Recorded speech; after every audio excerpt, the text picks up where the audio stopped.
میں نے 2.5 مہینے جی بڑے کرب میں گزاری ہیں. جس طریقے سے میں نے گزاری ہیں میں تو ایکسپلین بھی نہیں کر سکتا. میں جب اکیلا ہوتا تھا تو مجھے پتا ہوتا تھا میرے دل کی کیا کیفیت ہے. اللہ پاک کا بہت احسان ہے جی. آج اللہ پاک نے جو میڈیکل بورڈ ہے اس کی رپورٹ کے مطابق بچی مائنر ڈکلیئر ہوئی ہے. اور اب میں یہی چاہوں گا کہ پولیس اپنی رائٹ ڈائریکشن پہ آئے اور جتنے اس پہ کلپریٹس اس میں ہیں وہ اریسٹ ہوں. اور یہ ایک نمونہ بیسیکلی بنے تاکہ آئندہ کوئی کسی کی بچیوں کو اس طرح سے اغوا نہ کر سکے. اور اگر کوئی بچیاں غلطی سے نادانستگی میں غلطی کر کے ایک فیصلہ کر لیتی ہیں تو میں سمجھتا ہوں ان کے لیے بھی ایک نمونہ ہے تمام ماں باپ کے لیے کہ وہ اپنی بچیوں کے لیے کو سپورٹ کریں. میں اپنی بیٹی کو ایک میسج دینا چاہوں گا جی کہ میری بیٹی جس بھی انڈر انفلوئنس وہ جو بھی میسج دیتی رہی ہے, جو بھی اس کی ذہنی کیفیت ہے, میں نے ایک چھوٹا سا ثبوت دیا اپنی محبت کا اس کے لیے کہ میں اس کے لیے کھڑا رہا ہوں اور میں اس کے لیے ہمیشہ اسی طرح کھڑا رہوں گا. اور وہ اگر مجھے یہ دیکھ رہی ہے تو میں اس کو یہی کہوں گا کہ بہت جلد انشاءاللہ تعالیٰ وہ میرے پاس ہوگی اور پہلے جیسی محبت ہی ہماری پورے گھر والوں کی اس کے لیے ہوگی. آج یہ ثابت ہوا کہ 3 عدالتوں میں بچی نے بیان دیے اور تمام بیان اس بات سے شروع ہوئے کہ میں 18 سال کی ہوں اور پہلا جملہ ہی اس بیان کا جھوٹ ہے. آج یہ ثابت ہوا کہ نکاح کے اندر جو بچی کی عمر لکھی ہوئی 18 اور آگے لکھا ہوا ہے خود مختار, وہ ایک جھوٹ ہے. اس نکاح نامے کی ویلیڈیٹی اور وہ کن حالات میں ہوا ہے وہ بھی سوالیہ نشان ہے, اور کن دباؤ کے اندر یا کس اثر کے اندر یا کس ورغلانے کے اندر آنے کے بعد عدالتوں کو مس گائیڈ کیا گیا ہے. ہمارا موقف یہ کہ معزز سندھ ہائی کورٹ کے ججز کو پراپر اسسٹنس نہیں دی گئی اور اے جی صاحب کی جانب سے بھی, اے جی سندھ کی جانب سے بھی یہ پش کیا گیا کہ جی بچی کی سٹیٹمنٹ دیکھیے, اور پولیس نے بھی یہ موقف اختیار کیا گیا کہ بچی کی سٹیٹمنٹ دیکھیے, اور پھر ایک ایسی میڈیکل رپورٹ جو کہ پراپر نہیں تھی وہ سامنے لائی گئی, جس کی وجہ سے یہ کیس جو ہے اس نتیجے پہ پہنچا جو آپ کے سامنے آیا, جو ہم سب کے لیے ایک سوالیہ نشان تھا. یہ پراپر پروسیجر ہے ہمارے قانون میں اسٹیبلش ایج ڈٹرمن کرنے کا کہ ملٹیپل ایکسپرٹس بیٹھتے ہیں اور صرف آپ کی ہڈیوں کا نہیں, آپ کے دانتوں کا, آپ کے قد و خال کا, آپ کے ہارمونز کا, تمام تر انٹرنیشنل سٹینڈرڈ سے جائزہ لیا جاتا ہے. اور جب وہ کارروائی مکمل ہوئی ہے تو بچی کو قریب ترین 15 کے یعنی کہ اب جو 14 ہم بتا رہے ہیں ڈاکیومنٹس کے مطابق اس موقف کی تائید ہو رہی ہے. اسٹیج کے اوپر جب یہ بات کلیئر ہے کہ تمام ایویڈنس وہ میڈیکل ہو یا وہ نادرہ ہو بچی کو 16 سال سے کم انڈر 16 پلیس کر رہے ہیں, تو تعزیرات پاکستان کے تحت, پاکستان پینل کوڈ کے تحت سیکشن 361 ہو, 363 ہو یا 364 اے کیوں نہ ہو, جو ایج اسپیسیفک اوفینسز ہیں اغوا کی جانب سے کمسن بچیوں کے حوالے سے, ان تمام کی انگریڈینٹس اٹریکٹ ہوتی ہیں. اگر پہلے یہ سوالیہ نشان تھا کہ جی شادی تو پنجاب میں واقع ہوئی ہے, سندھ کا قانون 18 کی شرط لگاتا ہے تو پنجاب کا قانون بھی 16 کی شرط لگاتا ہے, وہ شادی بھی غیر قانونی ہے, وہ انگریڈینٹس بھی اٹیچ ہوئے ہیں. مزید یہ 16 سال سے کم عمر کی بچی کسی بھی ازواجی یا جنسی رشتے کے لیے جو ہے کنسنٹ نہیں دے سکتی, تو بچی 2.5 مہینے سے بھی تھریٹ میں تھی اور ابھی بھی تھریٹ میں ہے. اور میں اگین کہوں گا اس کا تعین بچی کے بیانات دیکھ کے مت کریں. جہاں والدین کا موقف ہے کہ کمسن بچی کو ورگلایا گیا ہے, بار بار اس بچی کا انٹرویو کر کے بار بار اس سے ایک سٹیٹمنٹ کروا کے, جو کہ اب سامنے ہو گیا کہ ایک رٹی رٹائی بات ہے. بچوں کو جج نہیں کرنا ہے, ہم نے اپنے بچوں کی رہنمائی کرنی ہے, نشر و نما کرنی ہے, پرورش کرنی ہے, تربیت کرنا ہے, غلطی ہو جائے تو گائیڈ کرنا ہے, دھوکے میں آ جائیں تو نصیحت کرنی ہے. بچوں کا جو ان کیسز میں بازیاب ہوتے ہیں 13, 14, 15 سال عمر ہوتی ہے, ان کی پوری زندگی ان کے آگے ہوتی ہے. میں معاشرے سے بھی کہوں گا برائے مہربانی اگر آپ کی اولادیں نہیں ہیں تو آگے جا کے ہوگی, شفقت سے بچوں کے معاملے میں پیش آئیں, کریکٹر اسیسینیشن کسی کا نہ کریں. یہ ایک ٹریجڈی ہے ہر لحاظ سے یہ کیس, اس کے اندر سائیڈز پک نہ کریں. کل کو آپ کے ساتھ بھی کوئی ایسا واقعہ پیش آ سکتا ہے جس کے اندر آپ عدالتوں کو اور پولیس کا سر پیٹ رہے ہوں گے اور پھر اپنی بھی کئی بھی بات کے اوپر پچھتا رہے ہوں گے. ہر چیز کے لیے قانون کے اندر ایک عمر طے ہے. یا آپ کے علم میں ہونا چاہیے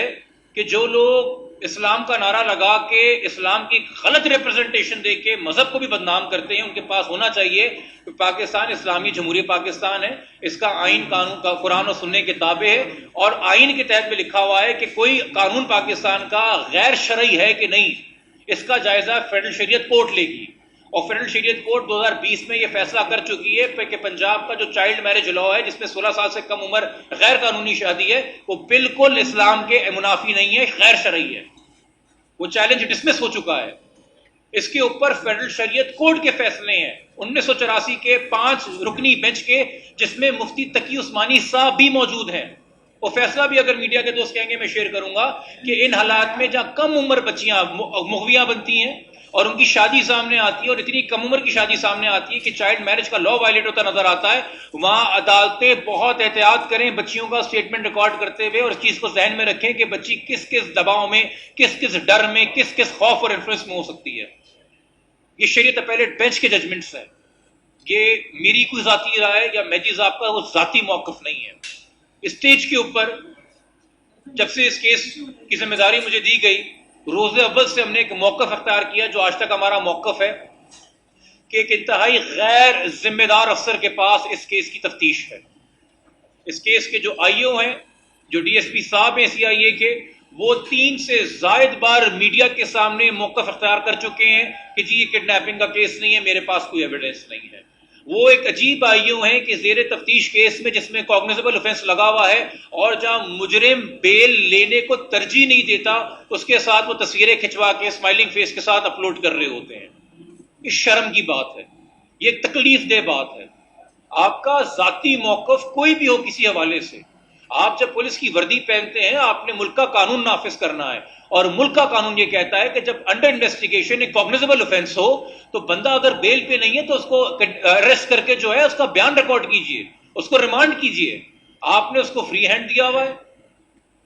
یہ کس طرح کا رویہ ہے؟ اور بار بار عدالتی فردر انویسٹیگیشن آرڈر کے بعد، میڈیکل بورڈ کی کارروائی کے بعد میڈیا کو آ کے کہنا، ضد کر کے ایک پرسنل ویو اڈاپٹ کرنا کہ یہ اغوا کا کیس نہیں ہے۔ ہم کیسے ریلائی کر سکتے ہیں کہ جو سپلیمنٹری چلان پیش ہوگا وہ یہ انویسٹیگیشن آفیسر کلیئرلی دیں گے؟ میں 17 جون کو ایک خط لکھ چکا ہوں اس صوبے کے آئی جی صاحب کو اور شہر کے اے آئی جی انویسٹیگیشن کو صوبے کے۔ میں اس کے بعد دوبارہ 4 دن پہلے ایک اور خط لکھ چکا ہوں ان کو کہ تفتیشی افسر اس میں چینج کیا جائے۔ آپ کے علم میں ہم نے عدالت میں اس حوالے سے درخواست دی تھی، عدالت نے اس وقت یہ کہہ کے درخواست مسترد کی کہ جی اس سٹیج پہ میڈیکل بورڈ کا رزلٹ آنے دیں، اس سٹیج پہ درخواست نہیں بنتی۔ تو اگر دوبارہ آئی جی صاحب ہماری درخواست کو مزور غور لاتے ہوئے آئی او تبدیل نہیں کریں گے اس کیس میں اور کسی ذمہ دار افسر کو آئی او نہیں بنائیں گے تو ہم دوبارہ اپلیکیشن عدالت کے اندر دیں گے، چونکہ ہمیں اس کی تفتیش کے اوپر بالکل بھروسہ نہیں ہے۔ مزید اس میں یہ کہ آگے کا لائے عمل، چونکہ ابھی بھی بچی پنجاب میں ہے، والدین کے پاس نہیں ہے، اور شاید پولیس کو ابھی بھی کنفیوژن ہو کہ جی ہائی کورٹ کا تو آرڈر ہے کہ بچی سیٹ ایٹ لبرٹی ہے تو ہم کیا کریں۔ تو اس حوالے سے ہم اعلیٰ عدالتوں سے بھی فرسٹ انسٹنس کے اندر سب سے پہلے رجوع کریں گے، اور یہ آرڈر ان کے سامنے رکھیں گے، یہ میڈیکل بورڈ کی کارروائی ان کے سامنے رکھیں گے، اور ان کو ان کے فیصلوں پہ نظر ثانی کرنے کی نیو فیکٹس میں درخواست دیں گے۔ یہ آپ کے سامنے بات ہونی چاہیے کہ حسب بیجا کی کارروائی میں جب ہائی کورٹ آرڈر دیتا ہے، وہ جو فیکٹس ٹیبل پہ رکھے ہوتے ہیں وہ دیر اینڈ دین فائنڈنگ ہوتی ہے، وہ ٹینٹیٹو فائنڈنگ ہوتی ہے، وہ عبوری فائنڈنگ ہوتی ہے، وہ حتمی فائنل کنکلوژن نہیں ہوتا کسی کیس کا۔ بچی کو سیٹ ایٹ لبرٹی کیا گیا تھا pursuant to the age certificate, یہ جملے لکھے ہوئے ہیں، وہ age certificate null and void ہو چکا ہے۔ اس میڈیکل بورڈ کے بعد اس ایج سرٹیفکیٹ کی کوئی ویلیو نہیں رہی ہے، تو وہ جو سیٹ اینڈ لبرٹی جس کنڈیشن کے تحت ان کو دیا گیا تھا اس کی بھی کوئی ویلیو نہیں رہی ہے، ان سینس کہ ہائی کورٹ اس کو ریکگنائز کرے۔ ویلیو سے یہ مراد ہے کہ وہ اس طرح سے اپلیکیبل نہیں ہے چونکہ وہ اس سیٹ آف فیکٹس پہ اپلیکیبل تھا۔ اب سیٹ آف فیکٹس چینج ہو گئے ہیں، مزید حقائق ہمارے سامنے آ گئے ہیں۔ اس کیس کے اندر اگین آخر کے اندر میں درخواست کروں گا، جہاں بہت مثبت چہرہ مجھے اپنے میڈیا کے دوستوں کا نظر آیا، جہاں مجھے بہت مثبت چہرہ ہمارے کچھ سماجی کارکن جو سوشل میڈیا کو استعمال کرتے ہوئے ڈیجیٹل نیوز میں کام کر رہے ہیں ان کا نظر آیا، وہاں پہ بہت افسوس کی بات ہے بطور پاکستانی شہری، صرف اس کیس کے وکیل نہیں، کہ ایک منفی چہرہ بھی نظر آیا۔ مجھے نہیں پتا جان بوجھ کے، غلط فہمی کی وجہ سے یا گمراہی کی وجہ سے کچھ لوگ اپنی ویڈیوز ریکارڈ کر کے اعلی کار بنے کنسیلمنٹ آف کڈنیپنگ کے۔ یہ کڈنیپنگ کا کیس تھا، اس کو چھپانے کے اعلی کار بنے۔ چائلڈ میرج کا کیس تھا، اس جرم کو چھپانے کے اعلی کار بنے۔ سیکشل اوفینسز سے بچی ایکسپوز ہے، اس کو چھپانے کے اعلی کار بنے۔ تو جب آپ کیمرہ آن کر کے قوم کو مخاطب کرتے ہیں، چاہے ٹیلی ویژن سے کریں یا یوٹیوب سے کریں، خدارا آپ کے لیے ایک سٹوری ہے، وہ آگے بڑھ جائے گی، آپ نے اس کے حصے کے سبسکرائبرز اور ویوز کلیکٹ کر لیے ہیں، آپ کو اس کے جو ایڈ لگائیں گے آپ اپنی یوٹیوب کے اوپر، آپ کو اس کا ریونیو بھی آتا رہے گا، مگر آپ یہ نہیں دیکھ رہے آپ کتنی اس راہ میں زندگیاں برباد کرتے ہوئے آگے جا رہے ہیں۔ تو اس حوالے سے میں ایک نصیحت ہی کر سکتا ہوں کہ ذمہ داری کا ملاحظہ کریں، اور اگر کچھ لوگوں سے جانے انجانے میں غلطی ہوئی ہے، اگر ان کو مس ریپرزنٹیشن دی گئی تھی اور وہ اس گمان میں تھے کہ جی بچی شاید 18 کی ہے، تو اس میڈیکل بورڈ کی رپورٹ کے بعد ان کے پاس موقع ہے وہ بھی اپنی آڈینس سے، قوم سے، اور خاص طور پہ بچی کے والدین سے معافی مانگیں کہ یہ کام نہیں کرنا چاہیے تھا۔ اور یہ پوری سوسائٹی کے لیے ایز اے ہول اس کیس کے اندر بہت سارے لیسنز ہیں، پولیس کے لیے بھی لیسنز ہیں، پروسیکیوشن کی بھی لیسنز ہیں، عدالتوں کو بھی اپنے پروسیجرز کے حوالے سے لیسنز ہیں کہ کیسے بہتر کی جا سکتی کارروائی، والدین کے لیے بھی لیسنز ہیں، بچوں کے لیے بھی لیسنز ہیں، اور میرے خیال میں جس کیس کو کور کر رہے ہیں ان کے لیے بھی لیسنز ہیں۔